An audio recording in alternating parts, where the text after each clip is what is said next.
అందరికీ నమస్తే. నేను మాధురి. మేము ఆ రోజు ఫామ్‌కొచ్చేసరికి చాలా పెద్ద వర్షం పడిండింది ముందు రోజు. ఈ సంప్‌లో మొత్తం నీళ్ళు నిండిపోయినాయి. మేము సమ్మర్‌లో స్విమ్మింగ్ చేయడం కోసం అని చెప్పి వాడుకుంటుంటాము. సమ్మర్ అయిపోయాక మొత్తం క్లీన్ చేసి పెట్టాము. ఈ వర్షాలకి ఆల్మోస్ట్ సగం నిండిపోయింది సంప్. మేము రాగానే బంతిపూలు కనిపించేసరికి ఇంకెంత సంతోషం అనిపించిందో. గుత్తులు గుత్తులు ఉన్నాయి బంతి పువ్వులు. ఇంకా పెద్ద వర్షం పడింది కదా! బ్యాలెన్స్ లేక మొత్తం అన్నీ కింద పడిపోయినాయి. ఈ వర్షాలకి కొద్దిగా మట్టి అంటిందనమాట. కింద పడిపోయి కొద్దిగా భూమికి రాసుకొని పోయి అంతా పాడైపోయినట్లు అయిపోయినాయి. ఇంట్లోకెళ్ళి లంచ్ చేసి మళ్ళీ వచ్చి మొత్తం ఈ బంతిపూలు మొత్తం కట్ చేస్తాను. అసలు ఎక్కడ చూసినా సీతాకోక చిలుకలే. బటర్‌ఫ్లైస్ అయితే అసలు ఇలా ఫేస్‌కి తగులుతున్నట్టే ఉన్నాయి. ఎన్నున్నాయో మీకు కనపడుతుంటాయి. రకరకాలు బ్లాక్, తర్వాత ఇట్లా బ్రౌన్. మళ్ళీ మనం పొలం దున్నిస్తే ఇన్ని బటర్‌ఫ్లైస్ ఉంటాయో లేవో తెలీదు. కాకపోతే నెక్స్ట్ మంత్ అయితే దున్నించాలి.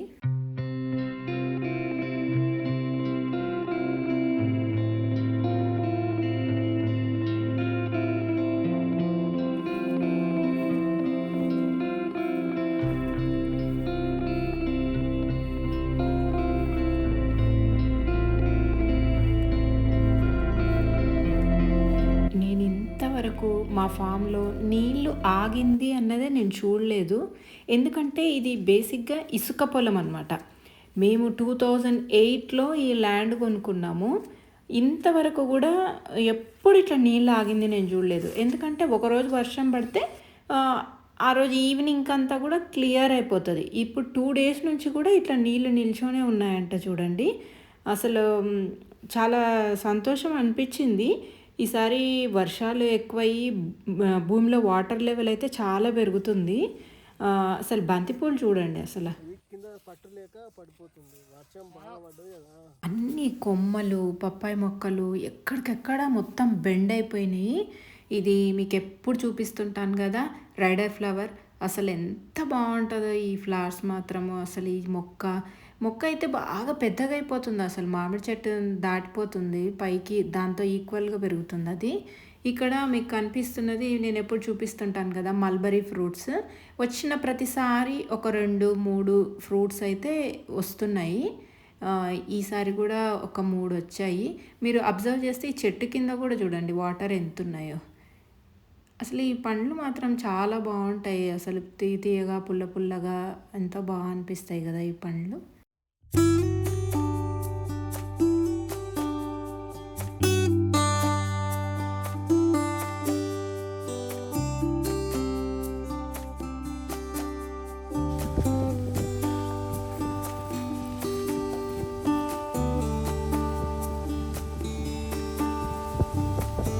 ఇక్కడ చూడండి ఎన్ని తూనీగలున్నాయో అసలు. కళ్ళకి తగులుతున్నాయి అసలు తూనీగలు. నడుస్తుంటే చిన్నగున్నప్పుడైతే ఊర్లలో తూనీగలు పట్టుకోవడానికి కోసమని ఎంత పరిగెత్తేవాళ్ళం కదా! హాలిడేస్ వచ్చినాయి అంటే ఎస్పెషల్లీ దసరా హాలిడేస్ వచ్చినాయంటే తూనీగలు పట్టుకోవడంలోనే ఉండేది. సంక్రాంతి హాలిడేస్ వచ్చినాయంటే గాలిపటాలు ఎగరేయడం. అసలు ఎంత బాగుండేది కదా ఆ రోజులు. నేను మరీ పల్లెటూరులో పెరగలేదు. ఒక కైండ్ ఆఫ్ నార్మల్ టౌన్‌లో పెరిగాననమాట. టౌన్‌లో అయినా కూడా చాలా ప్లేస్ ఉండేది. బాగా ఆడుకునేవాళ్ళం చిన్నగున్నప్పుడు. ఎక్కడికెక్కడ నీళ్ళే ఉన్నాయి చూడండి. జొన్న చేనులో కూడా బాగా నీళ్ళు ఎక్కడైతే డౌన్ ఉందో అక్కడ ఆగినాయి.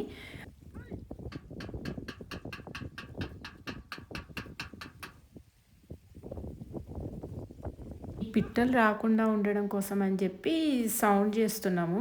ఒక డ్రమ్ పెట్టారు, ప్లేట్ పెట్టారు. ఎంత సౌండ్ చేసినా కూడా అసలు పక్షులు బాగా అలవాటు పడిపోయినాయి. చిన్న చిన్న పిట్టలు వస్తాయన్నమాట, పిచ్చుకలు లాంటివి.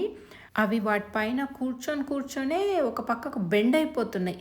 అసలు ఆ జొన్న కంకులు కూడా బెండ్ అయిపోతున్నాయి. అక్కడ కూర్చుంటాయి. మంచిగా పై పార్ట్‌లో ఉండేవన్నీ తినేస్తున్నాయి. కిందవి మాత్రం వదిలేస్తున్నాయి. ఇంకా చూడాలి అసలు ఎన్ని మిగులుస్తాయో ఏంటో అనన్నది ఇంకా చూడాలి.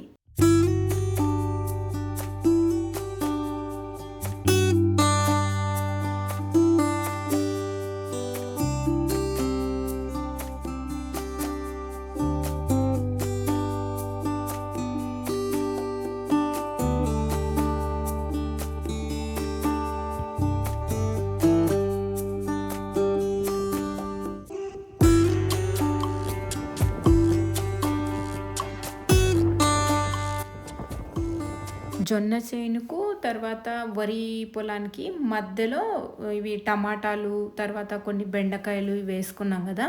అసలు టమాటాలు చూడండి మొత్తం నీళ్ళల్లోనే మునిగిపోయినాయి. మొత్తము ఇట్లా బెండయిపోయినాయి. బాగా గాలి, వర్షం పడడం వల్ల టమాటాలు మొత్తం ఒరిగిపోయినాయి.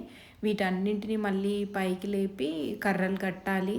ఇంకా ఈ వరి పొలంలో గూడా చిన్న చిన్న ఇప్పుడు పిలకలు పెడతాయంటారు గదా! గంట కట్టడం అని అంటారు గదా! అవి కూడా చిన్నగా స్టార్ట్ అయిపోయినాయి వరిలో. మాకు కిందికెళ్ళి చూడడానికి అవ్వట్లేదు ఈసారి.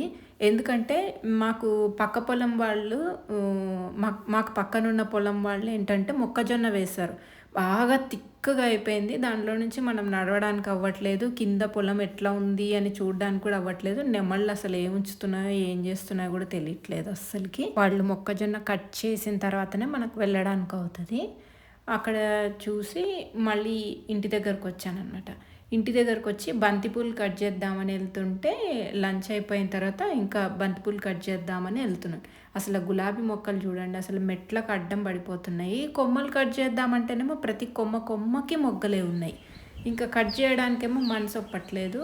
అట్లా అని చెప్పి కాళ్ళకు ఇట్లా గుచ్చుకుపోతున్నాయి. ఇంకా దగ్గరికి కట్టి తాడు వేసి కట్టాము.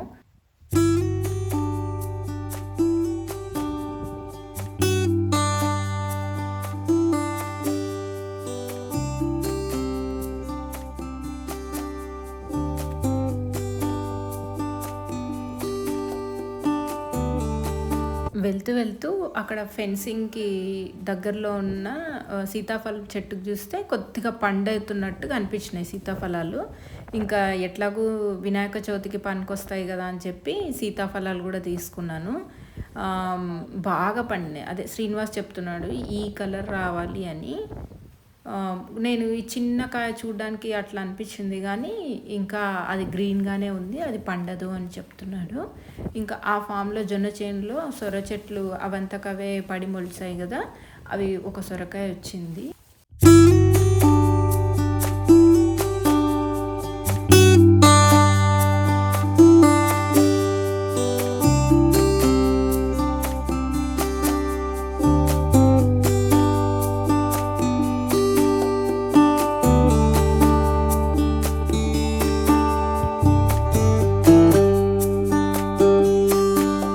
తోటలో అక్కడక్కడ మామిడి పూతలు కూడా కనపడుతున్నాయి. ఇది హిమాయత్ అనమాట ఈ చెట్టు. ఈ హిమాయత్ చెట్టుకు పూత కనిపించింది. బట్ ఈ పూత నిలుస్తుందో లేదో తెలీదు. జనరల్‌గా మనకి నవంబర్‌లో ఆ టైంలో పూతలు వస్తే అవి నిలబడతాయి. కానీ ఇంత ముందు వచ్చిన పూతలు నిలబడతాయో లేదో తెలీదు. బట్ అక్కడక్కడైతే పూతలు వస్తున్నాయి. మీకు ఇక్కడ కనిపిస్తున్నది పనస చెట్టు. లాస్ట్ టైం మీకు చూపించాను కదా! పనసకాయలు ఎన్ని కాసినాయో అసలు. ఎన్ని ఇయర్స్ తర్వాత వెయిట్ చేయంగా పనసకాయలైతే అప్పటికొచ్చినాయి. ఈ ఇయరే వచ్చింది మాకు ఫస్ట్ టైం. ఈ మొత్తం టోటల్‌గా మేము ఇది వేసి దాదాపుగా 10 సంవత్సరాలయిందేమో పనస చెట్టు. అప్పటినుంచి ఈ ఇయర్ మాత్రమే తినగలిగాం పనసకాయలు. మళ్ళీ చిన్నగా పూతలైతే వస్తున్నాయి. మరి నిలబడతాయో నిలబడవో తెలీదు. అట్లాగే కరివేపాకు కూడా కట్ చేస్తున్నాము. మేము ఎవ్రీ వెనస్డే అండ్ సాటర్డే కూరగాయలు ఇంట్లో నుంచే సేల్ చేస్తానని చెప్పాను కదా! అప్పుడు మాత్రం ఈ కరివేపాకే సేల్ చేస్తాము. మా ఫామ్ నుంచి తీసుకెళ్ళిన కరివేపాకు తర్వాత ఇప్పుడు చామగడ్డలు కూడా వస్తున్నాయి. ఆ చామగడ్డ కూడా పెట్టాము. ఇంకా తర్వాత స్వీట్ పొటాటో కూడా వచ్చింది లాస్ట్ వీక్. స్వీట్ పొటాటో కూడా పెట్టాము. కాకపోతే కరివేపాకు కొద్దిగా పురుగు వస్తుంది. అందుకే దులుపుకుంటూ కట్ చేస్తున్నాము.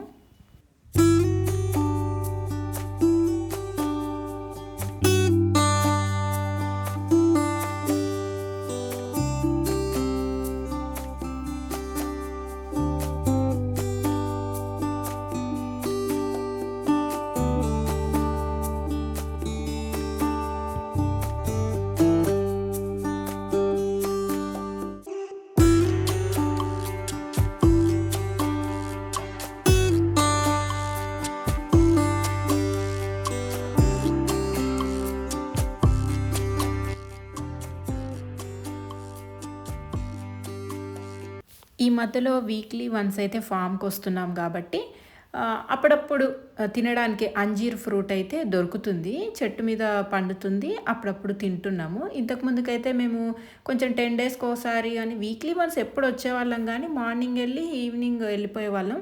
అప్పుడు చూడ్డానికి గూడా టైం ఉండేది గాదు. ఈ మధ్యలో 1, 2 అట్లా వస్తున్నాయి.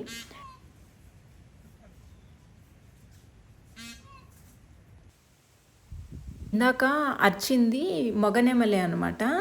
అటువైపు పిల్లల్ని పెట్టాయంట నెమళ్ళు. నేను అటువైపు వెళ్ళలేదు. శ్రీనివాస్ అన్నాడనమాట, అటువైపు పిల్లలు పెట్టాయి నెమళ్ళు అని చెప్పి. ఇదేమో దొండతీగ. అప్పుడు వేశాం గదా! దొండపాదు ఒక ఫార్మర్ ఇచ్చాడు నాకు అని చెప్పాను గదా! అవన్నీ ఇట్లా వేసి పందిరేసాం. బాగొచ్చింది. వర్షాలు బాగా పడుతున్నాయి గదా! అసలు చెట్లు మాత్రం అన్నీ బాగున్నాయి. కాకపోతే టమాటాలు కొన్ని ఇట్లాంటివి మాత్రం పాడైపోయినాయి మొత్తం. టమాటాలు, ఆకుకూరలైతే అసలు చెప్పనే వద్దు. అవి లేనే లేవు. అసలు అన్నీ కుళ్ళిపోవడమే. మిగిలినవి మాత్రం బాగున్నాయి. దొండతీగ అసలు ఊరికే ఇట్లా క్రీపర్ ఇట్లా భూమిలో పడితే కూడా రూట్స్ వస్తున్నాయి. నాకు తెలీదు. ఇంతకుముందు గడ్డలు మాత్రమే పెట్టాలనుకున్నా. కానీ దొండతీగలు ఇట్లా కట్ చేసి కూడా పెడితే రావచ్చు. కట్ చేసి పెట్టాలి.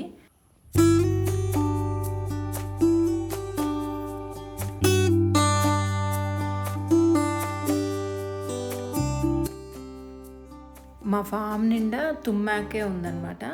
ఇవి వినాయక చవితికి కంపల్సరీగా దేవుడి దగ్గర పెడతారు. తర్వాత పప్పు, పచ్చడి ఇలాంటివి కూడా చేస్తారు కదా! నేనైతే పప్పు చేస్తాను చింతకాయలతోటి.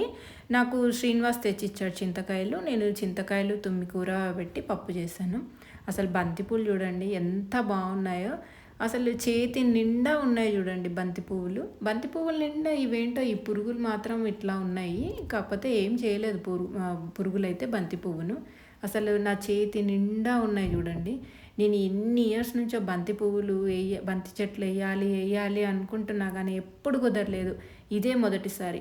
ఇంతకు ముందుకు వేశాను కానీ అవి కారబంతి అని అంటాం కదా, రెడ్ కలర్లో ఉంటాయి. మేమైతే తురకబంతి అని అంటాము లోకల్గా.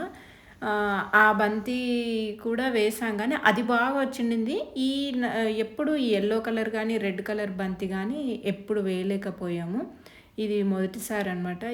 ఇంకా పండగకి, ఈ వినాయక చవితి పండగకి ఇంకా బంతి పూలు మా తోట నుంచే వస్తున్నాయి అంటే ఇంకా హ్యాపీనెస్ కదా. ఇవన్నీ కూడా బంతి చెట్లు బాగా ఒరిగిపోతున్నాయి. మొత్తం రాళ్ళు పెడుతున్నా కింద బేస్ కోసం అని చెప్పి. ఆ పొలం నిండా తుమ్మాకు ఉంది కదా, ఆ తుమ్మి మొక్కల్ని తెంపుకుపోవడానికి అని చెప్పి ఆ చుట్టుపక్కల విలేజెస్లో ఉండే లేడీస్ వచ్చారనమాట. నన్ను అడిగారు తీసుకెళ్ళొచ్చా అంటే తీసుకెళ్ళమన్నాను. ఫ్రీగానే తీసుకెళ్ళండి, మొత్తం తోట మొత్తం ఉందంటే వాళ్ళు తెంపికెళ్ళారు మొత్తం. అప్పుడు అడిగాను అనమాట, ఇది ఎట్లా అమ్ముతారు ఏంటి అంటే, ఒక్క బ్యాగ్ 500 రూపీస్ అంట. వాళ్ళు శంషాబాద్ మార్కెట్లో సేల్ చేస్తారంట దాన్ని. అట్లా మా ఫామ్లో ఒక పార్ట్ మాత్రమే తీసుకున్నారు. అట్లా 5 బ్యాగులు తీసుకెళ్లారు చూడండి. మళ్ళీ బయట కూడా వాళ్ళు ఇంకా కట్ చేసుకున్నట్టున్నారు. మా ఫామ్లోనే 5 బ్యాగులు అంటేనే 2500 రూపీస్ వచ్చినాయి వాళ్ళకి. నిజంగా ఇది కూడా ఒక పెద్ద మార్కెటే. మన పెద్దవాళ్ళు పండగలకి ఈ ఆకుకూరలు చేయాలి అని ఊరికే చెప్పిండరు. దానిలో ఉండే మెడిసినల్ వాల్యూస్ అనేవి అట్లా ఉంటాయి కాబట్టి ఈ పండగకి తుమ్మాకులతో కూర చేసుకోవాలి, తర్వాత ఇంకో పండగకి ఇట్లా స్పెషల్ అని చెప్పింటారు. అందుకోసమే మరి మనము పెంచుకున్న పాలకూరల వీటిలో అంత మెడిసినల్ వాల్యూస్ ఉండకపోవచ్చు. దీంట్లో ఉండే మెడిసినల్ ప్రాపర్టీస్ అనేవి చాలా ఎక్కువగా ఉంటాయి. అందుకనే చూడండి దానికి అంత వాల్యూ. మా పిన్ని కూడా వచ్చిందనమాట ఆ రోజు ఫామ్కి. 2 పిన్ని వాళ్ళు వచ్చారు. వాళ్ళు కూడా వాళ్ళకి సాధ్యమైనంత వరకు కలుపు తీసేద్దాము, బాగా పసుపులో కలుపు ఎక్కువైపోయిందని చెప్పి తను హెల్ప్ చేస్తుంది. ఇక్కడ మనుషులు లేరు కదా, కలుపు తీయడానికి కూడా కొద్దిగా ఇబ్బంది అయిపోయింది. నెక్స్ట్ వీక్ ఎవరైనా చూస్తున్నాము, ఎవరైనా వస్తే కొద్దిగా అంతా క్లీన్ చేయించాలి. మా ఫామ్కి ఎవరు వచ్చినా కూడా ఏదో ఒక హెల్ప్ చేస్తూనే ఉంటారు అందరూ. బంతి పువ్వులలో మాత్రం ఈ పురుగు మాత్రం ఖచ్చితంగా కనపడుతుంది. అసలు నేను ఎప్పుడు చూడలేదు ఇంతకుముందుకు ఈ పురుగు అయితే. మామూలుగా బంతి పువ్వులలో గొంగల్ పురుగులు ఎక్కువ కనపడతాయి కానీ ఇదో వెరైటీగా ఉంది. ఈ పురుగు అయితే నేను ఎప్పుడు చూడలేదు.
బంతిపూలు తెంపే కొద్దీ వస్తూనే ఉన్నాయి. దాదాపుగా ఆ రోజు 2.5 కేజీలు వెళ్ళాయి. మేము ఇంకా ప్రాపర్‌గా వెయి చేయలేదు కానీ అందాజుగా. ఇక్కడ చూడండి పసుపు ఆకు కింద కూడా కందిరీగలు గూళ్ళు పెట్టుకున్నాయి. నేను ఇట్లా బంతిపూలు తెంపుదామని ఒక్కసారి ఇలా చూసేసరికి కందిరీగలు ఉన్నాయి. నాకు ఆ రోజు కందిరీగ కుట్టింది కదా! క్లీన్ చేసేటప్పుడు ఇంక అప్పటినుంచి నాకెందుకో ఇవి భలే భయం అనిపిస్తున్నాయి. ఈ బంతిపూల మధ్యలోనే టమాటాలు కూడా వేసాం కదా ఇంతకు ముందుకు. కొన్ని టమాటాలైతే బాగున్నాయి కానీ కొన్ని టమాటాలు కింద పడి కుళ్ళిపోయాయి. కొన్నేమో ఎక్కువ ఈ ప్లేస్‌లో నెమళ్ళు ఎక్కువ తిరుగుతాయి. నెమళ్ళు ఏం చేస్తాయంటే ముక్కుతో పొడిచేస్తాయి కదా! పొడిచేసిన తర్వాత దాని లోపలికి పురుగు వెళ్ళిపోయి మొత్తం టమాటాలు కుళ్ళిపోతాయి. ఇంకా ఇది మాకు కొంచెం పొలానికి పై వైపున కదా! ఇక్కడ కొద్దిగా మేము ఎక్కువ తిరగం కాబట్టి నెమళ్ళనేవి చాలా ఉంటాయన్నమాట ఇక్కడ. మేము ఇటువైపు వస్తున్నప్పుడు అవి కొద్దిగా పారిపోతాయన్నమాట. అప్పుడు చూస్తుంటాము ఇక్కడ నెమళ్ళు బాగుంటాయని చెప్పి. టమాటాలైతే బాగా కుళ్ళిపోతున్నాయి. ఇంకా ఇక్కడ చూడండి బంతిపూలు మాత్రం అన్నీ కింద నేలకే ఒరిగిపోయినాయి. నేలకు ఒరిగిపోయిన వాటినన్నింటినీ ఎప్పుడు కట్టాలో ఏమో కర్రలతో కడితేనే ఇంకా ఇవేమన్నా మనకు దక్కుతాయి. లేకపోయినా కూడా ఈ బంతిపూలకి వేర్లు వస్తున్నాయి. కింద వేర్లు వచ్చేసి మంచిగా పాకుతున్నాయి. కింద పడినా కూడా ఏం అవ్వట్లేదు. ఏమంటే పువ్వులు పాడైపోతాయి మొత్తం మట్టి పట్టుకొని. అందుకే నేను మట్టి దులుపుకుంటూ కట్ చేస్తున్నా. కింద వాటర్ ఎక్కువ ఉంటుంది కాబట్టి కుళ్ళిపోయే ఛాన్సెస్ ఉంటాయి. అంతేకాని చెట్టు అయితే ఏం చచ్చిపోవట్లేదు. కింద పడ్డ కూడా రూట్స్ బాగా వస్తున్నాయి. ఒకసారి బంతి పువ్వును చూడండి ఎంత పెద్దగా ఉండిందో. నేను ఇట్లా చేతిలో పెట్టుకుంటే నా అరచేతంత పెద్దగా ఉంది చూడండి. మందులు వేయకుండానే ఇంత బాగా పండుతున్నాయి. మందులు వేస్తేనే పండుతాయని ఎందుకు అనుకుంటారో. మందులు వేయాలి అన్న కాన్సెప్ట్ ఏంటో నాకు అసలు అర్థం అవ్వట్లేదు. నేను కనీసం కింద పేడ ఎరువు కూడా వేయలేదు. పసుపు వేసుకునేటప్పుడు ఖాళీగా దున్నుకొని నేను దాంట్లో పసుపు వేసాను. మధ్యలో బంతి చెట్లు వేసాను. ఓన్లీ వర్షాలు ఈసారి బాగా పడడం వల్ల వాటికి మంచిగా టయానికి నీరు ఉండడం వల్ల కూడా మంచి సైజు వచ్చినాయి. అంతే తప్ప నేను ఒక పేడెరువు కానీ ఏమీ లేదు. 1-2 సార్లు మాత్రం జీవామృతం ఇచ్చామంతే. మేము ట్రిప్కి వెళ్ళినప్పుడు కాఫీ ప్లాంట్స్ తీసుకొచ్చానని చెప్పాను కదా, అక్కడ కొన్నాను కదా నర్సరీలో. అవన్నీ కూడా ఇప్పుడు నాటుకుంటున్నాము. ఇవి నేను ప్రతి ఒక్కటి ఎక్స్పెరిమెంట్ చేయాలి అని అనుకుంటున్నా. ఎందుకంటే ఇవేం మనకు కాఫీ పండుతుంది మనమేమో అన్నీ తీసుకోవచ్చు అన్నది కాదు. ప్రతి ఒక్కటి మన తోటలో అన్నీ ఉండాలి, బయోడైవర్సిటీని మెయింటైన్ చేయాలి అని అన్నదే నా కాన్సెప్ట్. ఈ మామిడి మొక్కల కింద ఏంటంటే టెంపరేచర్ అనేది తక్కువగా ఉంటుంది. కాఫీ ప్లాంట్స్కి టెంపరేచర్ అనేది చాలా తక్కువగా ఉండాలి. మ్యాక్సిమం 30 కంటే ఎక్కువ ఉండకూడదు అని అంటారు. కాబట్టి దీని చెట్టు నీడన వేస్తే బాగుంటాయి అని చెప్పి నేను ఎక్స్పెరిమెంట్ కింద చెట్టు నీడన వేస్తున్నా. నేను 2 వెరైటీస్ ఆఫ్ కాఫీ ప్లాంట్స్ అయితే తీసుకొచ్చాను. ఒకటి రోబస్టా, ఇంకోటి అరాబికా. ఈ వెరైటీస్ అనేవి అక్కడ చిక్మగళూరులో గ్రో చేస్తారు అని చెప్పి అతను ఆ నర్సరీ అతను ఇచ్చాడు. ఎంత వద్దనుకున్నా కూడా ఈ ప్లాస్టిక్ కవర్లు మాత్రం అసలు ఏం చేయాలో తెలియట్లేదు. అతనికి అదే చెప్తున్నాను, ప్లాస్టిక్ కవర్లు అన్నీ కూడా పక్కన పెట్టండి అని చెప్తున్నాను. ఎందుకంటే నేను హైదరాబాద్కి తీసుకెళ్తాను, మళ్ళీ నాకు వాళ్ళు ప్లాస్టిక్ కవర్స్ తీసుకెళ్లే వాళ్ళు ఇంటికి వచ్చి తీసుకెళ్తారు అని చెప్పాను కదా. ఇంకా తర్వాత దీని చుట్టూరా కూడా మల్చింగ్ చేయమని చెప్తున్నాను. గడ్డి రాకుండా ఉంటుంది. ఈ ఎండిన ఆకులు వేయమని చెప్తున్నాను. ఇతను కొత్తగా వచ్చాడనమాట, గోవింద్ అని. మేము అనుకోలేదు. ఆ రోజు మధ్యాహ్నం వచ్చాడనమాట. నేను ఇంతసేపు అంతా మీకు చెప్పాను కదా పని వాళ్ళు లేరు అని చెప్పి. అనుకోకుండా ఆ రోజు మధ్యాహ్నమే వచ్చాడు ఇతను. అతను కూడా కొంచెం ఎక్స్పీరియన్స్ ఉన్నట్టుంది. చెప్తున్నాడు అది ఆకులు వేయడం వల్ల వాటికి కూడా మంచిగా ఎరువు అవుతుంది, ఆకులు వేయాలి అని చెప్తున్నాడు. మేము ఈ కాఫీ ప్లాంట్స్తో పాటు మెకడేమియా డ్రై ఫ్రూట్, తర్వాత పెప్పర్ ప్లాంట్స్, తర్వాత ఒక్క చెట్లు, తర్వాత ఇలాచి, అవకాడో ఇట్లా అన్నీ తెచ్చాము. బట్ నేను ఓన్లీ పెప్పర్ ప్లాంట్స్ వేసేది మాత్రం చూపిస్తాను. మిగిలినవి ఆ ఒక్క చెట్లు అవన్నీ వేసేవి మీకు చూపించడానికి అవ్వలేదు. ఎందుకన్నది చెప్తాను. నాకు ఈ వేసేటప్పుడు శ్రీనివాస్ కూడా చెప్తున్నాడు, ఈ ఏరియాలో వస్తాయా కాఫీ ప్లాంట్స్. తను శబరి వెళ్ళాడంట, అప్పుడు నేను చూశానమ్మా అని నాకు ఎక్స్ప్లెయిన్ చేస్తున్నాడు. అక్కడ అంటే కొండలు ఉంటాయి కాబట్టి వస్తాయి, మరి మనకు వస్తాయా అని అడుగుతున్నాడు. బట్ ఏమో చూద్దాము అని చెప్పేసి వేస్తున్నాను. వస్తే వస్తాయి, రాకపోతే రావు, ఏముంది అని చెప్తున్నాను నేను. ఇక్కడ కొబ్బరి చెట్లకి ఈ పెప్పర్ ప్లాంట్స్ అనేవి దగ్గరగా వేసుకున్నాం. ఇంతకుముందు కొంచెం దూరంగా వేసుకున్నాము, ఇప్పుడు కొద్దిగా దగ్గర వేస్తున్నాం, ఎందుకంటే క్రీపర్ లాగా పాకాలి అని. ఇక్కడ మా కిచెన్ బ్యాక్ సైడ్ కూడా బంతి పువ్వులు చాలా వచ్చినాయి. ఇక్కడ నేను వేరే మొక్కలు నాటడం ఎందుకు చూపించలేదు అంటే, కాలు పెడితే మొత్తం గుంతలాగా దిగిపోతుందనమాట. అందుకే నేను ఒక్క చెట్లు తర్వాత ఇలాచి మొక్కలు నాటడం నేను చూపించలేకపోయాను. ఇంకా ఇవి బంతిపూలన్నీ హార్వెస్ట్ చేసుకొని ఇంటికి తీసుకెళ్ళాము. ఇంకా మాలలు గుచ్చి డోర్స్కి వేసాము. తర్వాత వినాయక చవితి రోజు వినాయకుడికి కూడా పక్కన డెకరేషన్ కూడా వాడుకున్నాము. దేవుడికి కావాల్సిన పూలు, పండ్లు, ఆకులు అన్నీ కూడా మన తోట నుంచి వస్తే ఎంత సంతోషం కదా. సీతాఫలాలు, అరటిపండ్లు మా తోట నుంచే వచ్చాయి. బంతి పూలతోటి ఇట్లా డెకరేషన్ చేసాము. నిజంగా చాలా సంతోషం అనిపించింది. ఇంకా పూజ అయిపోయిన తర్వాత ఇవి ఇట్లా సీతాఫలం చూడండి ఎంత బాగా పండిందో. మళ్ళీ నా నెక్స్ట్ వీడియోలో కలుద్దాం. అంతవరకు సెలవు.